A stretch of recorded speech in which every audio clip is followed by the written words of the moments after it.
کچھ اعمال ایسے ہیں کہ ان کا سلسلہ ختم ہی نہیں ہوتا، ان میں سے ایک صدقہ جاریہ ہے، اور ایک حدیث میں اس صدقہ جاریہ کی تفصیل موجود ہے، جیسے کسی نے مسجد بنائی، کسی نے نہر کھدوائی، کسی نے کنواں کھدوا دیا، کسی نے قرآن مجید کو لوگوں تک پہنچا دیا، علم کی نشر و توبیع کی. تو یہ وہ اعمال ہیں جو صدقہ جاریہ کی صورت میں ہیں اور یہ ختم نہیں ہوتے. مجھے اور آپ کو صدقہ کی مختلف صورتیں وہ اختیار کرنی چاہیے. کھانا کھلانا بھی صدقہ ہے، لباس پہنانا بھی صدقہ ہے، حتیٰ کہ جو کمائی کر کے تم بیوی کے منہ میں رکھتے ہو وہ بھی صدقہ ہے، اپنے بچوں پر جو خرچ کرتے ہو وہ بھی صدقہ ہے، تم نے کھیتی لگائی اور چڑیاں آ کر کے دانے چگ گئیں، اللہ وہ بھی صدقے کے کھاتے میں لکھتا ہے. اللہ اکبر. تو صدقے کا بہت وسیع مفہوم ہے، کچھ دینے کے لیے نہیں ہے. کلمۃ الطیبہ، اچھی بات کر دینا، یہ بھی صدقہ ہے.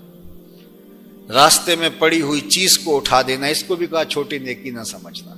تو مختلف صدقے کی صورتیں ہیں اور سب ہمیں ادا کرنی چاہیے، لیکن ایک بہترین شکل صدقے کی صدقہ جاریہ ہے. اور وہ مسجد بنا دینا، وہ دارالعلوم بنا دینا، وہ نہر کھدوا دینا، وہ جو ہے وہ کنواں کھدوا دینا، حدیث میں آتا ہے.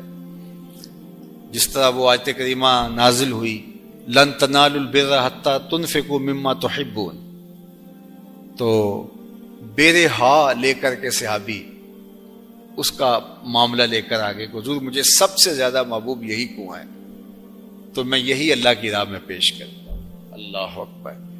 تو وہ صدقہ جاریہ کی شکل ہے. دور موجود کے اندر جن علاقوں میں پانی نہیں ہے، آر او پلانٹ وہاں لگا دینا، یہ کنواں کھدوانے کا دور موجود کے اندر ایک منظم طریقہ ہے. بلکہ ہمیں نیت کرنی چاہیے. میں تو پچھلے دن کہیں تھا تو تقریباً اہل خیر بیٹھے تھے، تو میں نے کہا تھا کہ آپ کو بھی کہتا ہوں، اور میں خود بھی اس کی نیت کی ہے، اور انشاءاللہ اللہ نے توفیق دی تو ہوگا بھی، کہ ہر شخص ہم میں سے ارادہ کرے، جس کے پاس مال ہے وہ تو کرے ہی کرے، جس کے پاس مال نہیں ہے وہ بھی کرے، اللہ اسے مال دے گا. ہر شخص ارادہ کرے کہ میں زندگی میں کم از کم ایک مسجد تو بنواؤں گا، میں زندگی میں ایک جامعہ تو بنواؤں گا. تو یہ اگر ہم نیت کر لیں تو نیت المومن خیر من عملہ، تو اس کا ثواب آج سے ہی شروع ہو جائے گا. نیت وہ والی نہیں ہے کہ جب مال ہو تو پھر نیت ٹوٹ جائے. کچھ نیتیں ایسی ہوتی ہیں بندہ پہلے نیت کرتا ہے جب مال نہیں ہوتا. ایک واقعہ مشہور ہے کہ ایک آدمی چڑھا اس کے اوپر، کھجور کے اوپر توڑنے کے لیے، تو وہاں ایک سانپ بیٹھا ہوا تھا. تو اسے نہیں پتا تھا، جب خوشے کو ہاتھ ڈالنے لگا تو ایک خوفناک سانپ دیکھا تو ڈر گیا اور فوری نیچے سرکنے لگا اور کہا اللہ اگر اس سانپ کے قہر سے تو مجھے بچا لے تو تیری راہ میں اونٹ خیرات کروں گا. اور نیچے سرکنا شروع کیا. 10 15 20 فٹ نیچے ہو گیا، لیکن وہ ابھی بھی اس کی طرف حوصیلی نظروں سے دیکھ رہا تھا. لیکن کچھ تھوڑا سا محفوظ ہو گیا. کہا مالک اگر تو مجھے اس سے بچا لے تو تیری راہ میں اونٹ خیرات کروں گا.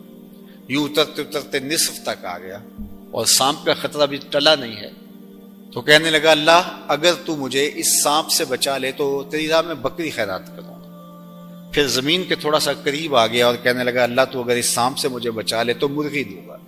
اور پھر چھلانگ لگاتے ہوئے کہا مالک میرے گھر میں ایک انڈا پڑا ہے، وہی تیری راہ میں جا کے خیرات کر دوں گا. تو اونٹ سے چلا اور معاملہ انڈے تک پہنچا. یہ صادق النیہ نہیں ہے. اللہ کے محبوب علیہ السلام نے حضرت ابو کبشہ الانماری سے ایک روایت ہے، اس میں فرمایا لوگ 4 طرح کے ہیں. ان میں سے دوسری قسم کے لوگوں کا ذکر فرمایا وَرَجُلٌ رَزَقَهُ اللَّهُ عِلْمًا وَلَمْ يَرْزُقْهُ مَالًا. وہ شخص جس کے پاس مال نہیں ہے لیکن اللہ اس کو شعور دیا ہے، فہم دیا ہے، علم دیا ہے. آگے لفظ ہے فَهُوَ صَادِقُ النِّيَّةِ، لیکن وہ نیت کا بھی سچا ہے. وہ کہتا ہے کہ اگر میرے پاس مال ہوتا لَعَمِلْتُ بِعَمَلِ فُلَانٍ، تو جو مالدار لوگ اللہ کی راہ میں خرچ کر رہے ہیں میں بھی ایسے ہی کرتا. اور وہ ایسے اوپر سے نہیں کہہ رہا جب مال آ جائے تو پھر جائے. فرمایا وَهُوَ صَادِقُ النِّيَّةِ، وہ نیت کا سچا ہے. اگر مال آتا تو کرتا.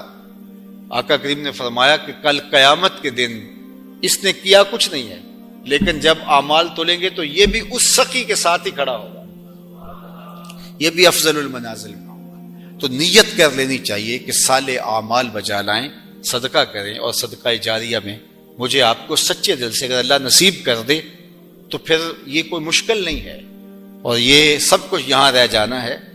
اور وہ تو ہمارا کفن بھی میلا نہیں ہوتا کہ سب کچھ بانٹ لیا جاتا ہے۔ میاں صاحب بولے جاندی واری ڈرونا بنے ہوتے، ہاتھ نہ لاندے ڈر دے، جنہ لئی تو پاپ کمایا جو کتھے نہیں تیرے کر دے۔ ابو لہب ابو جہل سے لے کے دجال تک الکفر ملت واحدہ، کفر ختم کرنے کی کوشش کرے گا، اپنے منہوں کی پھونکوں سے اس چراغ کو بجھانے کی کوشش کرے گا۔ یہ چراغ کبھی آپ کو جھلملاتا ہوا بھی دکھائی دے گا، لیکن یہ بات ذہن میں رکھ لو کہ واللہ متم نورہ، اللہ اس نور کا اتمام کرے گا۔ اللہ اکبر، ولو کرہ الکافرون، کافروں کا سب کچھ ڈوب جائے، اتنا سرمایہ لگایا، مسلمان پھر ابھر گئے۔ منگولوں نے کیا کچھ نہیں کیا تھا، بغداد کو اجاڑ کے رکھ دیا، دریائے دجلہ کا بند توڑ دیا، انسانی کھوپڑیوں کے مینار تعمیر کیے گئے، 1.25 لاکھ لاشیں تہ خانوں سے ہم نے نکالی، اور کوئی نہیں کہتا تھا کہ مسلمان اب دوبارہ اٹھ پائیں گے۔ لیکن ہے یا یورش تاتار کے افسانے سے، پاسباں کعبے کو مل گئے صنم خانے سے۔ ان اللہ یؤید ھذا الدین بید الرجل الفاجر، اللہ برے لوگوں سے بھی اس دین کا کام لے لیتا ہے۔ واللہ متم نورہ، وہ اس نور کو ہر صورت میں پورا کر کے دکھائے گا۔ یقین کا چراغ ہمارے ہاتھ میں تھما دیا، یہ چراغ کبھی بھی آپ کے ہاتھ سے نہیں چھوٹنا چاہیے کہ دین غالب ہوگا۔ والذی ارسل رسولہ بالہدی ودین الحق لیظہرہ علی الدین کلہ، اللہ تعالیٰ نے رسول کو حق اور ہدایت کے ساتھ مبعوث اس لیے کیا ہے کہ تمام ادیان پر دین اسلام کو غالب کرے گا، اگرچہ مشرکین کو ناپسند ہو۔ ساری ان کی محنت ڈوب جائے گی، ساری کمائی ڈوب جائے گی، اتنا سرمایہ کیا، یہ ٹیکنالوجی کے کھڑے کیے گئے پہاڑ، یہ خریدے گئے غدار، یہ کائنات کے اندر ان کے عالی دماغوں کی محنت، دسیسہ کاریاں، پھیلائے گئے جال، یہ سب ضائع ہو گیا۔ اور اسلام جب اٹھتا ہے تو پھر اسلام اٹھ کے کھڑا ہو جاتا ہے۔ واللہ متم نورہ، اللہ اپنے نور کو ہر صورت میں اس کا اتمام کرے گا۔ اب اتمام دین کے لیے اس نے حضور کے غلاموں سے کام لینا ہے۔ آپ آئے ہو، دھوپ میں بھی بیٹھے ہو، آج عہد کر کے جاؤ کہ ہم اتمام دین کی تحریک میں عملاً شریک ہوں گے۔ اللہ اکبر، اور وہ کس طرح ہوگا؟ اللہ اور اس کے رسول کے ساتھ ہمارا تعلق اگر مضبوط ہوتا ہے تو اتمام دین ہوگا۔ پہلی بات ذہن میں رکھ لیجئے گا، دین کبھی بھی مغلوب نہیں ہوا، دین غالب رہا۔ دلائل و براہین کی روشنی میں دین ہمیشہ غالب تھا۔ سیاسی طور پہ ہم مغلوب ہوئے اور ٹیکنالوجی میں ہم مغلوب ہوئے، مختلف جگہوں پہ مختلف ذرائع میں ہم مغلوب ہوئے، لیکن اپنی فطری صداقت کے اعتبار سے دین کبھی مغلوب نہیں ہوا۔ دیگر عنوانات سے ہماری مغلوبیت ہے، اسلام اپنے فطری مزاج کے ساتھ غالب ہے۔ اللہ اور اس کے رسول کے ساتھ ہمارا تعلق مضبوط ہونا چاہیے، سطحی نہیں ہونا چاہیے، ہمارا تعلق مضبوط ہونا چاہیے۔ ہماری محبت نعروں تک محدود نہیں ہونی چاہیے، ہماری محبت صرف ہمارے لباس اور ہماری وضاحت تک محدود نہیں ہونی چاہیے، بلکہ محبت رسول کا تقاضا یہ ہے کہ ہماری روحیں بھی حضور کی غلام ہونی چاہیے، ہمارا جسم بھی حضور کا غلام ہو، ہمارا طرز زندگی، انداز معاشرت، اٹھنا بیٹھنا، رویے، شادی بیاہ، مرگ، سب کچھ حضور کی غلامی کے سانچے میں ڈلی ہو۔ دوسرا کام آپ نے جو کرنا ہے وہ کتاب اللہ سے رب مضبوط کرنا ہے۔ جتنا مضبوط ربط قرآن سے قائم ہوگا، امت اوپر چلی جائے گی۔ صرف نعروں سے نہیں، صرف باتوں سے نہیں، میری گفتگو سے نہیں، اس اجتماع سے نہیں، آپ نے قرآن سے اپنے ربط کو مضبوط کرنا ہے۔ کوئی دن آپ کا نہ گزرے قرآن کے بغیر۔ ہم اپنے ابلاغ کو مؤثر بنائیں، اور یہ صرف مبلغین کے لیے ہی نہیں ہے، یہ ہر شخص ذمہ دار ہے کہ وہ حضور کے دین کے میسج کو آگے منتقل کرے۔ مؤثر تبلیغ کا انداز ہوگا تو اثر انداز ہوگا، اگر تبلیغ کا انداز مؤثر نہیں ہے تو وہ الٹا نقصان کا سبب ہوگا۔ اخلاق و کردار کی خوبصورتی ہر صورت کے اندر اس امت کو حاصل کرنی ہوگی۔ امت گر جائے، امت عروج پہ ہو، جس صورت کے اندر بھی ہیں، اپنی گفتگو کو، اپنے طرز زندگی کو، اپنے انداز معاشرت کو خوبصورت رکھیں گے اور ہمارا کردار بتائے گا کہ ہم حضور کے غلام ہیں، تو ہم چاہے ایک ہی فرد ہوں گے تو اس پیغام کو لے کر آگے بڑھ جائیں گے، لیکن لاکھوں بھی ہوں گے لیکن بدتمیز ہوں گے کردار کے اعتبار سے، رویوں کے اعتبار سے، اخلاقیات کے اعتبار سے، تو پھر کچھ بھی نہیں ہوگا، ہم ایک جھاگ کی طرح ہوں گے۔ تعلیم کا نظم امتوں کو کھڑا کرتا ہے، اور تعلیم کے ذریعے سے قومیں آگے بڑھتی ہیں، اور جہالت ہی قوموں کی بربادی کا سبب اور ذریعہ ہوتا ہے۔ اسی لیے ادارۃ المصطفیٰ نے اس سیکٹر کے اندر خاص طور پہ اپنے کام کو آگے بڑھانے کا آغاز کیا ہے، اس لیے کہ منبر و محراب کو اگر صالح افراد نصیب ہو جائیں جو دین کی روح کے مطابق ان تک پیغام پہنچا سکے تو یہ امت کھڑا ہوتے ہوئے دیر نہیں لگے گی۔ اسی طرح دوسرا کردار والدین کا ہے، تیسرا کردار معلمین کا ہے۔ امت سازی کے عمل میں یہ تین کردار انتہائی اہم ہیں، اور چوتھا کردار دور موجود کے اندر میڈیا کا ہے، جس سے ہم سر دست کوئی توقع نہیں رکھ سکتے، لیکن یہ تین کردار جو ہیں یہ انتہائی اہم ہیں، ان کرداروں کو ہمیں سنبھالنا پڑے گا۔ غلبہ دین کا شوق جنون کی حد تک ہمارے سینے میں موجود ہونا چاہیے، لیکن یہ بات ذہن میں رکھے کہ اگر ہم یہ نہیں کر پاتے تو ہمارے ذمے نہیں ہے، ہمارے ذمے جو ہے وہ کوشش اور محنت کرنا ہے۔ جب انسان یہ طے کر لیتا ہے کہ یہ میں نے کرنا ہی کرنا ہے اور وہ نہیں ہو پاتا تو وہ مایوس ہو جاتا ہے۔ اس لیے غلبہ اگر ہو جاتا ہے تو یہ بہت اچھی بات ہے، بلکہ میں نے یہ بات کئی دفعہ کہی ہے کہ ہمارا کام صفیں سیدھی کرنا ہے، اللہ امام کو بھیج دے گا۔ لیکن خود اگر ہم کہیں کہ ہم امام بن کے بھی ہم نے بیٹھنا ہے تو پھر گھر کا راستہ بھول گئے، ہم گھر جانے کی جلدی میں پھر ہم راستہ بھول جائیں گے۔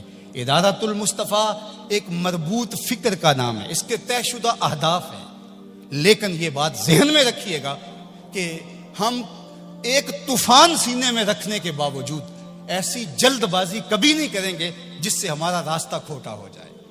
ہم سمجھتے ہیں، اور اس وقت جو دکھ پھیلے ہوئے ہیں، امت جس درد میں مبتلا ہے، ایک وقت تھا اس زمانے میں ہم بھی کہتے تھے کوئی شہر دے لوگ بھی ظالم نے، کوئی سانو مرن دا شوق بھی ہے، وہ شوق فراواں مرنے کا سینے میں موجود ہے۔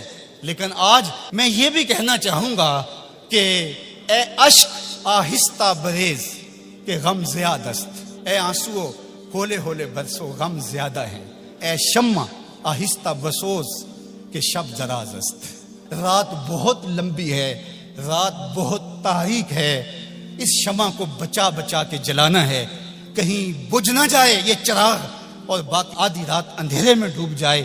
اگر تم چراغ ہدایت ہو، اگر تمہارے دم سے اجالے ہیں، اگر تمہاری وجہ سے اللہ کی مخلوق خیر کی راہوں کو اختیار کر رہی ہے، اگر تم امت کی ضروریات کو سمجھنے کی صلاحیت رکھتے ہو تو پھر ہولی ہولی جلو، اس لیے کہ شب دراز است، رات بہت لمبی ہے، اس لیے ہولے ہولے آہستہ آہستہ منزل کی طرف بڑھتے جاؤ۔ ہاں اٹھنے والا قدم رہے منزل کی طرف، چونٹی کی چال پہ بھی چلو گے تو منزل پہ پہنچ جاؤ گے۔ امت کے تصور کو ہمیشہ اجاگر رکھنا، حضور کی امت بن کے رہنا۔ آپ اپنی شناخت کو، آپ کی علاقائی شناخت ہے، آپ کی مسلکی شناخت ہے، آپ کی خاندانی شناخت ہے، آپ کی جو بھی شناختیں ہیں ان شناختوں کو باقی رکھو۔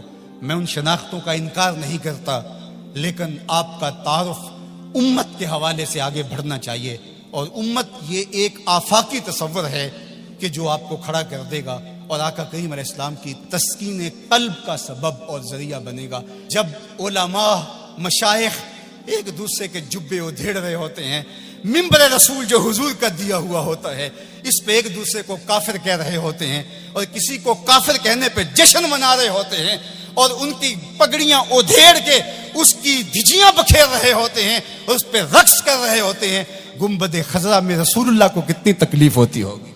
تو اس لیے امت بن کے رہو، بکھر کے نہ رہنا۔ سیاسی شعور اچھی طرح سے آپ پہ اندر ہونا چاہیے۔ ہم انتخابی سیاست سے گریز اس لیے کرتے ہیں کہ اس کا نتیجہ ہماری آنکھوں کے سامنے ہے کہ 70 سال میں کچھ نہیں ملا، تو آئندہ ہم جو میسر ہے وہ ہم جو کر رہے ہیں وہ بھی کیوں چھوڑ بیٹھیں۔ اس لیے کہ جو میں کر رہا ہوں اس سے حقیقی سیاسی شعور پیدا ہوگا، رجال کار پیدا ہوں گے، افراد سازی کے عمل سے ہم گزر رہے ہیں۔ وہ ایک زمانے میں مجھے کسی نے کہا کہ آپ ضرور آئیے، اور بڑی ہی محبت کا اظہار کیا اور بہت سبز باغ بھی دیے۔ تو میں نے ان کو پیر نصیر الدین علیہ رحمہ کا ایک قول سنایا کہ ایک زمانے میں ان کو وقت کے ایک حکمران نے کہا کہ جناب آپ آئیے، ہم آپ کو وزیر بنانا چاہتے ہیں۔ تو انہوں نے ہنس کے کہا میں بادشاہ تو مجھے وزیر بنانا چاہنا ہے۔ اس لیے ہم انتخابی سیاست کا کوئی عملی نتیجہ نہیں دیکھتے۔ اور اگر آپ سوشل میڈیا اور الیکٹرانک میڈیا دیکھتے ہیں تو آج کل جو ہاہاکار مچی ہے، جو اندھیر نگری ہے، جو لہجوں کی عجیب بدبو پھیلی ہوئی ہے، تو کیا کوئی یہ پسند کرتا ہے کہ میں بھی جا کے اس ماحول میں کھڑا ہو جاؤں؟ اور اگر کوئی کہتا ہے نہیں جناب آپ صاف سیاست کیجئے، تو میاں یہ صاف سیاست کا تو ماحول پیدا کر رہے ہیں، یہ رجال کار ہی تو پیدا کر رہے ہیں۔ باقی یہ آرزو کہ آپ آئیں، میاں میری یہ آرزو نہیں ہے کہ میں آؤں، وہ ماحول پیدا کرنا چاہتا ہوں کہ کوئی آئے، اس کے لیے کوئی بنیادیں تو کھود جائے، کوئی راستے کے اندر سے پتھر تو ہٹا دے۔ سب نے یہ کہا کہ میں آؤں گا، لیکن راستے کے اندر پتھر پڑے تھے۔ ہمارا مشن ان پتھروں کو ہٹانا ہے، راستے ہموار کرنا ہے، اور ہم نے دیر تک اس کام کی طرف جانا ہے۔ اے شمع آہستہ بسوز کہ شب دراز است، اے اشک آہستہ بریز کہ غم زیاد است، سینوں میں طوفان ہے کل بھی کل مرجل، میرا سینہ جل رہا ہے ہنڈیوں کی طرح، میرا بھی جی چاہتا کسی دیوار سے ٹکرا جاؤں۔ ان حالات میں کیا کوئی دیکھ سکتا ہے کہ رسول اللہ کی امت کاٹی جا رہی ہو، بچے ذبح کیے جا رہے ہو فلسطین میں، کشمیر میں، لیکن کیا اس کا علاج میرے پاس سیاست کے میدان میں چھلانگ لگا دینی ہے، جہاں ٹانگیں تڑوا بیٹھوں اور جو میسر ہے وہ بھی نہ کر سکوں؟ میں جو کرتا ہوں میں شعوری طور پہ کھڑا ہوں، میں جہاں کھڑا ہوں دلیل سے کھڑا ہوں، میں جہاں کھڑا ہوں میں پورے تیقن کے ساتھ کھڑا ہوں، منزل اور ہدف میری نگاہوں کے سامنے ہے، میں آہستہ آہستہ بڑھتا چلا جاتا ہوں، لیکن منزل کی طرف میری سیدھ ہے۔ ہمارا نرم رو قاصد پیام زندگی لایا، ہمارا نرم رو قاصد پیام زندگی لایا، خبر دیتی تھی جن کو بجلیاں وہ بے خبر نکلے۔ تو ہم بجلی کی طرح کوند کر کے ہم شعلہ نہیں بنیں گے، ہم شمع بنیں گے۔ لوگ کہتے ہیں شعلہ بن جاؤ، شعلہ بننا بھی یہ آگ کا مزاج ہے، اور شمع بننا بھی آگ کا مزاج ہے، لیکن ہم شعلہ بننے کا مزاج نہیں رکھتے، ہم شمع بننے کا مزاج رکھتے ہیں۔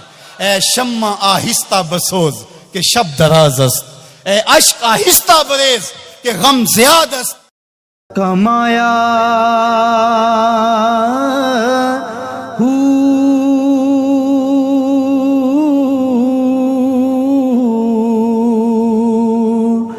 نام بھج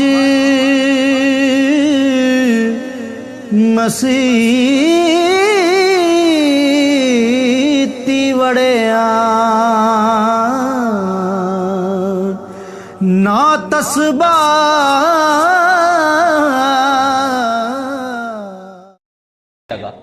اس کے پاس دولت بہت ساری تھی لیکن بچے چھوٹے چھوٹے تھے۔